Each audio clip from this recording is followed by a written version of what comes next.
Bu Lani. Terima kasih Bu Helga yang sudah memimpin kita dalam pujian dan juga Ibu Ica yang mungkin nanti bakal bantu saya di presentation ya. Sekali lagi, uh, selamat malam di East Coast, selamat pagi atau siang di Indonesia dan di Asia begitu.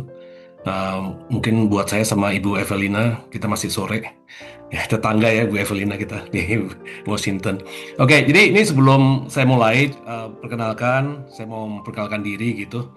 Nama saya Kismet Sabat Argo Pradipto. Itu agak panjang, mungkin orang mikir ini kok namanya Kismet tuh orang mana gitu kan. Nah, saya orang asli Indonesia, lahir di Malang, besar di Bandung, tinggal di Jakarta. Cuman memang orang tua saya ngambil nama Kismet dari bahasa Turki.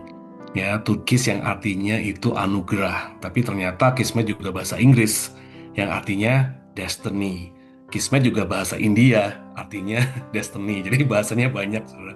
Terus Sabat karena saya lahir hari Minggu. Nah, jadi orang tua saya kasih nama Sabat, walaupun mungkin Yahudi Sabatnya Sabtu ya. Misalnya lahir di Minggu, ya karena saya orang Jawa, jadi belakangnya Argo Pradipto gitu. Jadi itu nama saya gitu. Nah, saya sudah di IFGF melayani sekitar 25 tahun ya. Saya dulu pertama kali di IFGF di IFGF Wisconsin di Madison. Kemudian sempat di Chicago, mengembalikan di Chicago sebentar, kemudian pindah ke Atlanta dan sekarang saya berjemaat di IFGF Seattle, Washington. Saya, puji Tuhan, saya dikasih kesempatan untuk bisa bersama-sama dengan saudara-saudara semua. Sini banyak orang-orang yang saya kenal udah lama gitu ya, yang memberkati saya juga secara langsung dan tidak langsung. Saya mengucap syukur karena bisa bertemu di sini gitu. Nah, bulan ini kita tetap dengan tema dari global itu adalah not keeping score gitu ya. Not keeping score kalau dalam bahasa Indonesianya saya coba terjemahkan itu artinya tidak menyimpan dendam, tidak hitung-hitungan, tidak mempermasalahkan hal-hal kecil gitu ya. In anything gitu. Di dalam mungkin dalam pemberian ataupun juga termasuk dalam pengampunan. Nah, hari ini saya mau ngomongin tentang forgiven to forgive lah. Jadi ngomongnya tentang forgiveness, gitu ya, pengampunan. Nah, minggu lalu Pastor Hendra khotbah dari 1 Samuel 23, kita belajar dari Raja Daud. Saya ingat Pastor Hendra bilang bahwa Raja Daud itu orangnya punya inisiatif, gitu ya, aktif. Dan kita diajarkan untuk sama-sama juga berinisiatif, nggak boleh malas dan nggak boleh menyerah dalam pelayanan kita, melayani Tuhan walaupun banyak tantangan. Ya, hari ini kita akan banyak baca firman Tuhan. Nah, para pendeta di sini pasti suka. Saya bilang kalau khotbah banyak firmannya itu bagus karena kemungkinan salahnya kecil. Karena kita cuma baca firman kan. Jika baca firman lumayan lah gitu kan ya. Nah, hari ini saya mau baca dari 1 Samuel 24 ayat 7 sampai 8. Ini konteksnya ceritanya dari Samuel 23 kan Daud dikejar-kejar sama Raja Saul, ya kan? Padahal Saul itu adalah ayah mertuanya Daud gitu. Kemudian sampai di pasal 24 Daud itu sembunyi di dalam gua, kemudian Saul tertidur di gua yang sama. Daud ada kesempatan untuk membunuh Raja Saul, ya kan? Tetapi orang-orang di sekitarnya Daud juga bilang, ini kesempatan bunuh, ini Tuhan menyerahkan Saul kepada kamu nih Daud, bunuh aja. Tapi Daud bilang di ayat 7 sampai 8, berkatalah ia kepada orang-orangnya, dijauhkan Tuhanlah kiranya daripadaku untuk melakukan hal yang demikian kepada tuanku, kepada orang yang diurapi Tuhan, yakni menjamah dia, sebab dialah orang yang diurapi Tuhan. Dan Daud mencegah orang-orangnya dengan perkataan itu. Ia tidak mengizinkan mereka bangkit menyerang Saul. Ya. Dan sebenarnya Daud itu punya alasan untuk bisa membunuh Saul. Ya, kalau dia mau keeping the score, gitu ya.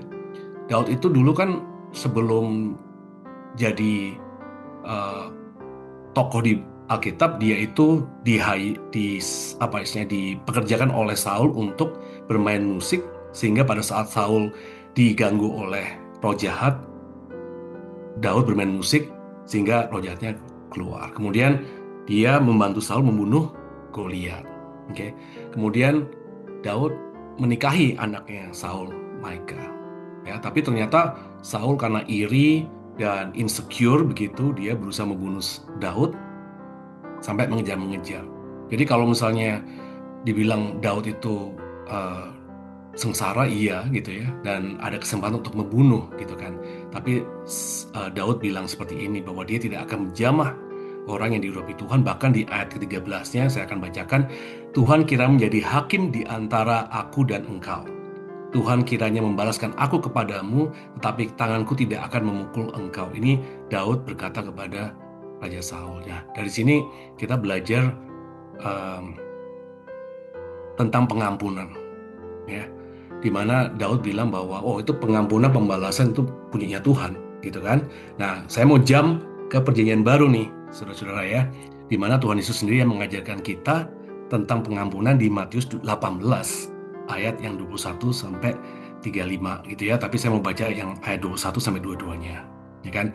Ini Petrus nih, ya, Peter datang kepada Tuhan Yesus dan tanya, Tuhan, sampai berapa kali aku harus mengampuni saudaraku jika ia berbuat dosa terhadap aku? Sampai 7 kali. Yesus berkata kepadanya, bukan, aku berkata kepadamu, bukan sampai 7 kali, melainkan sampai 70 kali 7 kali. Ya kan? Jadi ini yang namanya matematika pengampunan, saudara, di Alkitab ya, the math of forgiveness. Gitu. Nah, kalau kita baca ini saya tertarik ini sama Peter. Kenapa Peter bilangnya gini? Berapa kali aku harus mengampuni saudaraku jika ia berbuat dosa terhadap aku. Wah, ini Peter mungkin agak-agak ini ya, Petrus agak-agak arogan gitu ya. Dia merasa bahwa orang tuh akan bersalah sama dia gitu. Terus dia ngomong 7 kali. Kenapa 7 kali gitu? Saya coba-coba research kalau di zaman Yahudi dulu sebetulnya rabi-rabi itu mengajarkan 3 kali cukup. Kalau ada orang yang berbuat dosa kepada kita dengan dosa yang sama, kita mengampuninya 3 kali cukup gitu, ya kan? Tapi nggak tahu kenapa Petrus ngomongnya 7 kali gitu. Apa mungkin Petrus merasa bahwa oh 7 kali itu simbol angka yang sempurna gitu. Mungkin 3 kali 2 lah 6 atau 7. Jadi mungkin dia generous gitu ya. Tapi jawabnya Tuhan Yesus lebih luar biasa lagi. Nggak cuma 7 kali, dikalikan 70, jadi 490 kali. Nah, 490 kali ini bukan berarti gini saudara ya, kita memaafkan 490 kali, kemudian nanti kalau udah 490, 491-nya kita boleh nggak mengampuni gitu ya, enggak gitu ya. Karena saya percaya Tuhan Yesus mengajarkan bahwa kalau kita berbicara tentang love, kasih, atau pengampunan, itu limitless, saudara. Tidak ada batasnya. Seperti gimana kasihnya Tuhan kepada kita. Ya, di Efesus 3 kalau nggak salah itu dibilang bahwa kasih Tuhan tuh panjang dan lebar dan dalam. Di situ nggak ditulis berapa meternya, ya kan? Panjang, lebar dan dalam kasihnya Tuhan, karena memang tidak terbatas, ya kan? Jadi saya percaya ini Tuhan Yesus mengajarkan bahwa pengampunan itu memang tidak ada batasnya dan kita harus belajar untuk seperti Tuhan Yesus, ya kan? Nah, banyak orang kemudian pakai ayat ini tuh membuat pengampunan yang membabi buta. Maksudnya apa? Maksudnya ya udah kalau gitu diampuni terus aja. Ya, kalau ada orang yang berbuat salah, berbuat dosa, diampuni terus aja kan Tuhan Yesus mengampuni. Ya kan, padahal Tuhan Yesus mengajarkannya di Matius 18 di pasal yang sama di perikop sebelumnya di ayat 15 sampai 20 itu ada yang namanya church discipline atau kedisiplinan dalam gereja. Kalau ada orang yang berdosa ya, kemudian diketemukan, nanti dipanggil saksi pertama, saksi kedua sampai kemudian dibawa ke gereja untuk kemudian orang itu sampai harus istilahnya dianggap sebagai pemungut cukai, di mana pemungut cukai itu adalah orang-orang yang harus dimenangkan lagi gitu. Jadi memang pengampunan itu terus tanpa batasnya. Nah, saya mau coba gambarkan kehidupan kita sebagai orang Kristen itu di dalam 4 bucket gitu ya, yang mengenai tentang pengampunan gitu. Jadi bagian pertama adalah kita ya adalah murid-murid Yesus nih. Kita semua yang di Zoom ini adalah murid-murid Yesus yang diampuni, yang sudah diampuni. 1 Petrus 2 ayat 10 mengatakan, kamu yang dahulu bukan umat Allah, tetapi yang sekarang telah menjadi umatnya, yang dahulu tidak dikasihani atau diampuni, tetapi yang sekarang telah beroleh belas kasihan. Jadi kita semua ini adalah orang murid-murid Yesus yang sudah diampuni. Setelah diampuni apa? Yaitu kita menjadi gerejanya dalam konteks gereja yang universal. Ya kan? Efesus 2 ayat 19 sampai yang ke-20. Demikianlah kamu bukan lagi orang asing dan pendatang, melainkan kawan sewarga dari orang-orang kudus dan anggota-anggota keluarga Allah, yang dibangun di atas dasar para rasul dan para nabi dengan Kristus Yesus sebagai batu penjuru. Jadi setelah kita diampuni, ya kita terima Tuhan Yesus sebagai Tuhan dan Juru Selamat, kita menjadi gereja dalam konteks universal. Oke. Di ayat yang sama, nggak cuma jadi gereja universal, tapi kita menjadi gereja lokal, ya kan? Ini kita ada IFGF New York, ada mungkin gereja IFGF Seattle, ada IFGF Columbus gitu ya, ada yang di Lampung, ada yang mungkin ada di gereja lain juga yang menjadi gereja lokal. Nah, itu ayat yang 21 sampai 22. Di dalam Dia, di dalam Yesus, tumbuh seluruh bangunan rapi tersusun menjadi bait Allah yang kudus di dalam Tuhan. Di dalam Dia kamu juga turut dibangunkan menjadi tempat kediaman Allah di dalam Roh. Jadi sudah menjadi murid Tuhan Yesus, teman Tuhan Yesus nggak cukup cuma jadi gereja yang universal, tetapi dibangun di dalam gereja lokal. Nah, setelah itu apa? Kita menjadi murid Yesus yang mengampuni, ya kan? Kolose 3 ayat 13. Sabarlah kamu seorang terhadap yang lain, dan ampunilah seorang akan yang lain apabila yang seorang menaruh dendam terhadap yang lain, sama seperti Tuhan telah mengampuni kamu. Kamu perbuat jugalah demikian. Jadi kita ini sudah diampuni, ya kan, bertumbuh, dibangun untuk kemudian bisa mengampuni.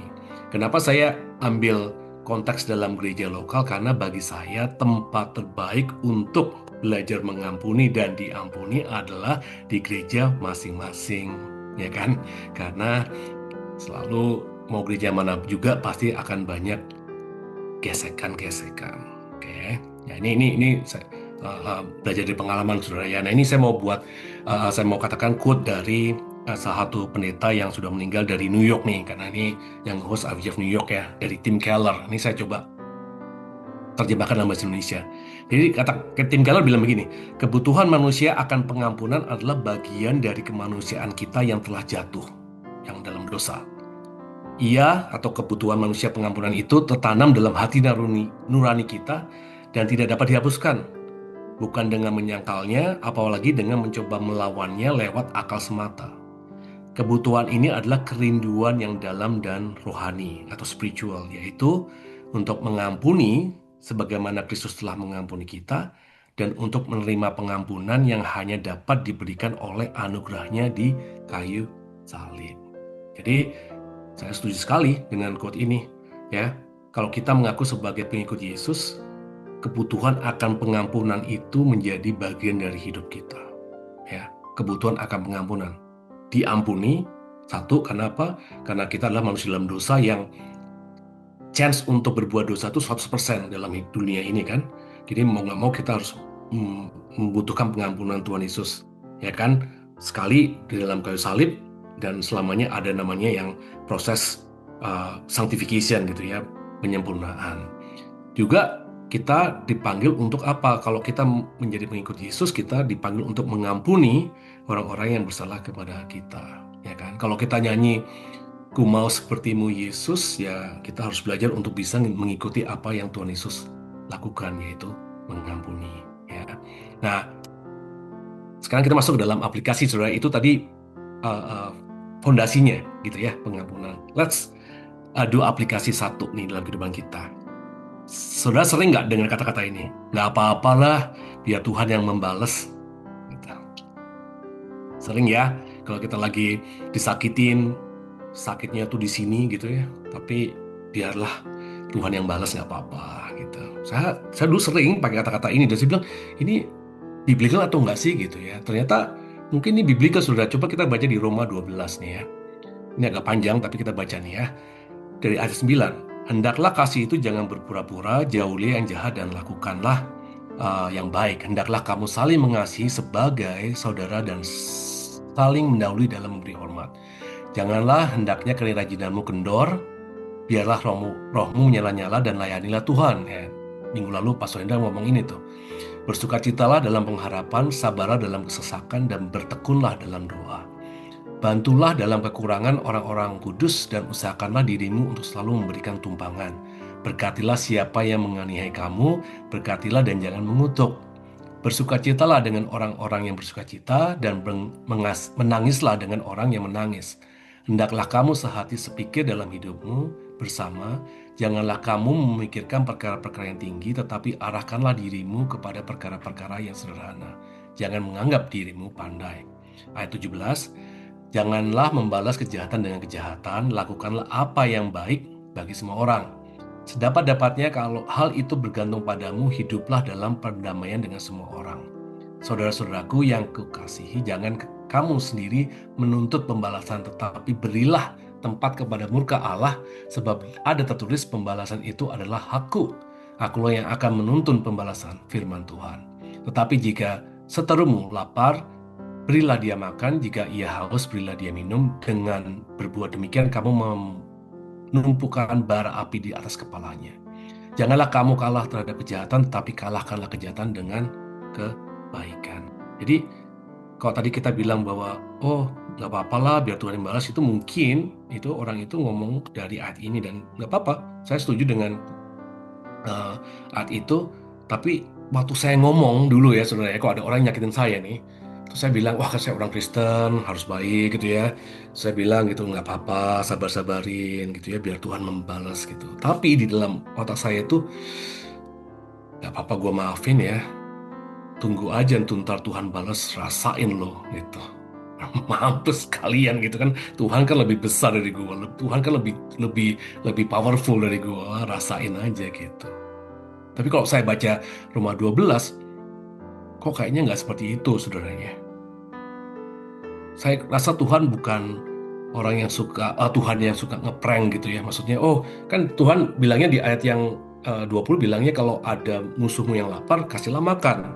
Yang ada yang haus, kasihlah minum. Berbuat baik, tambah baik, berbuat baik. Balas kebaikan dengan, balas kejahatan dengan kebaikan. Kan nggak mungkin setelah dibaikin, terus nanti Tuhan bakal memusnahkan musuh kita, kan nggak mungkin gitu ya. Nah, waktu saya belajar, oh ternyata memang pembalasan Tuhan itu saya rasa begini. Ini berbicara tentang salvation di Roma 12 itu ya, tentang keselamatan. Di buku Roma itu berbicara tentang keselamatan.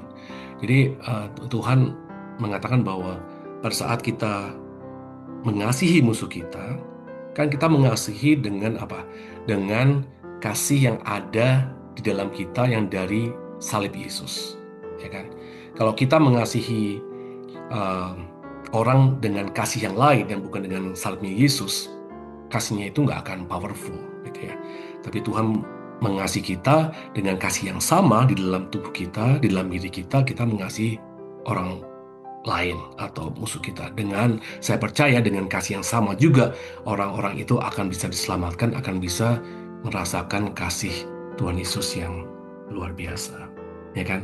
Jadi itu yang saya belajar dari aplikasi pertama, saudara. Ya, jadi kalau misalnya kita mau bilang biar Tuhan yang balas itu, ya kita percaya bahwa Tuhan pasti akan balasnya juga dengan kasih ya, karena Tuhan mau menyelamatkan dan mengasihi musuh kita juga termasuk gitu. Nah, sekarang aplikasi kedua nih, saudara. Ya.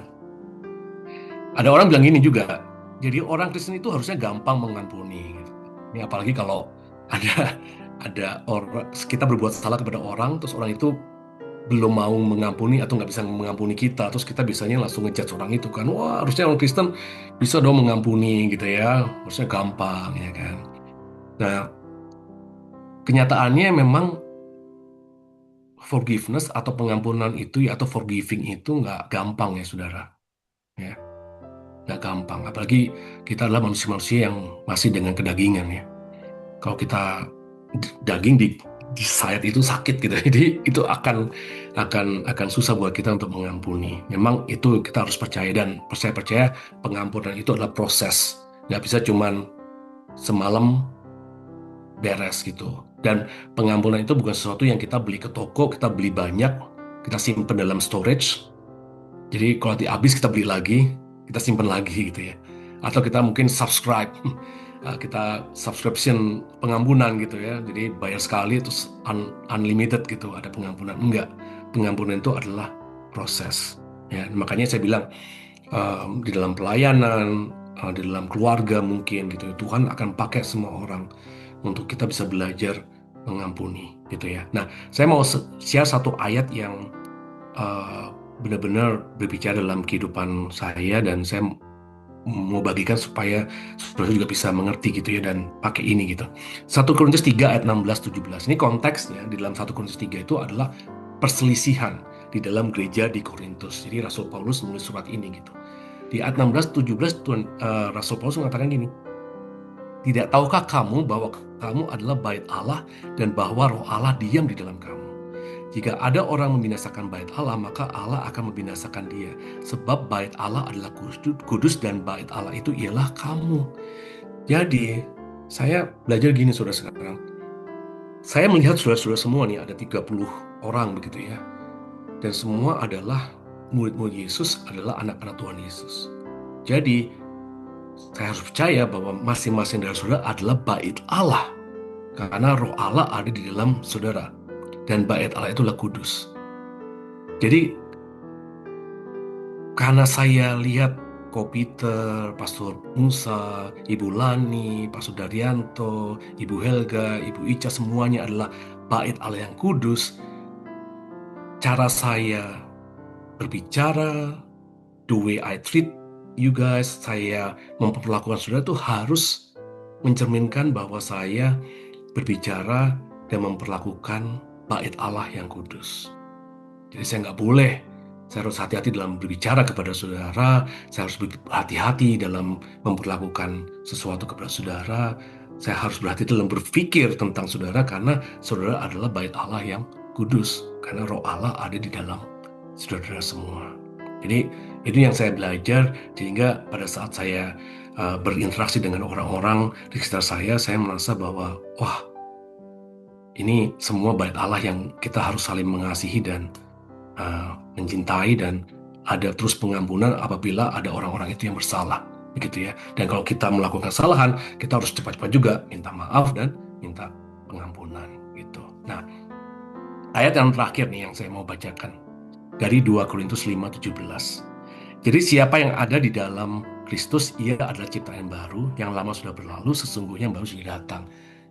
Ini kenapa saya bilang tadi bahwa mengampuni itu adalah proses, dan proses itu mungkin nggak mengenakan buat kita, dan kita tuh struggle dalam masalah pengampunan. Kenapa? Karena kita adalah ciptaan yang baru. Kita ciptaan baru yang hidup di dunia yang lama, ya kan? Makanya kita nggak cocok sama dunia. Kalau dunia kan bilangnya, ya kalau dia melakukan kesalahan, ya udah kita nggak usah hubungan lagi. Kalau kita nggak ada hubungan, kita nggak akan gesekan lagi, kita nggak pernah ketemu lagi, kita nggak benci ngeliat mukanya gitu kan. Tapi kalau dalam hidup dalam Kristus, justru kita yang nyamperin untuk kemudian berrekonsiliasi.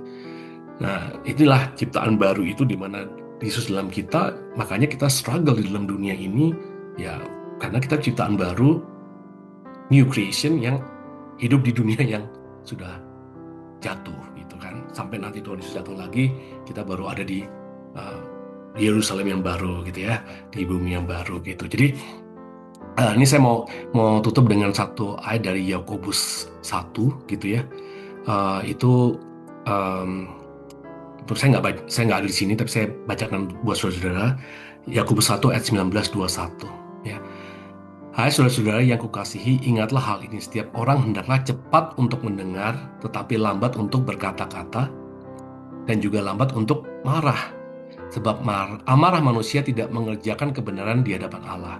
Sebab itu buanglah segala sesuatu yang kotor dan kejahatan yang begitu banyak itu, dan terimalah dengan lemah lembut firman yang tertanam di dalam hatimu, yang berkuasa menyelamatkan jiwamu. Saudara, kalau tahu ya, Mazmur 54 itu, Mazmur 54 ya, ditulis sama Daud pada saat kejadian yang 1 Samuel 23-24 ya. Karena dia dikejar-kejar, dia nulis tuh Mazmur 54 itu, doa ya sama Tuhan. Dan saya percaya Yakobus tadi mengatakan bahwa terima firman yang ada dalam hati kita ya, cepat untuk mendengar, lambat untuk berkata-kata, dan juga lambat untuk marah. Biasanya saya pakai kata-kata itu untuk ingatin kalau ada orang yang ngomelin saya gitu, gitu ya. Kemudian saya harus sabar. Tapi di sini di Yakobus 1:9 sudah katakan di situ ada firman Tuhan. Kadang-kadang firman itu berbicara kepada kita, kita langsung nggak cepat untuk mendengar, tapi cepat berkata-kata. Misalnya Tuhan bilang, ampuni 7 kali, 7 kali, langsung bilang, enggak Tuhan, nggak mungkin, nggak bisa. Nggak bisa Tuhan, dia udah keterlaluan gitu. Ya kan? Padahal firman itu pada saat kita terima, Yakobus bilang, oke, cepat mendengar, mungkin dalami dulu, ya kan? Dan kemudian kita lambat untuk berkata-kata, untuk meresponi firman Tuhan itu juga. Jadi nggak cuma dari perkataan orang lain, tapi juga firman Tuhan. Oke, jadi saya mau menutup dengan ajakan untuk ya berdoa buat pengampunan, pray for forgiveness. Prayer is a powerful things. Forgiveness nggak bisa dibeli, nggak bisa dipelajarin, ya. Tapi dipraktekkan dan melalui doa kita dikuatkan oleh Roh Kudus yang ada di dalam hidup kita. Jadi saya mau encourage saudara-saudara, bapak-bapak, ibu semua yang dikasih dalam nama Tuhan Yesus Kristus gitu ya, untuk kita saling belajar tentang firman Tuhan ini untuk praktis gitu ya, praktek the forgiveness itu dimanapun juga ya, terutama di dalam pelayanan di dalam gereja gitu kan. Minggu lalu kan Pastor Hendro juga udah bilang gitu, nggak apa-apa gitu, banyak orang yang udah dilayanin, nggak terima kasih, nggak segala macam gitu kan. Dan saya lihat kemarin banyak yang senyum-senyum, itu kayaknya relate semuanya gitu ya, pernah ngalamin gitu kan. Dan ya pengampunan adalah sesuatu yang menjadi bagian dalam kehidupan kita sebagai murid-murid Tuhan Yesus Kristus. Itu aja yang saya mau share untuk malam hari ini. Semoga menjadi berkat ya, dan mudah-mudahan bisa menjadi kekuatan buat kita.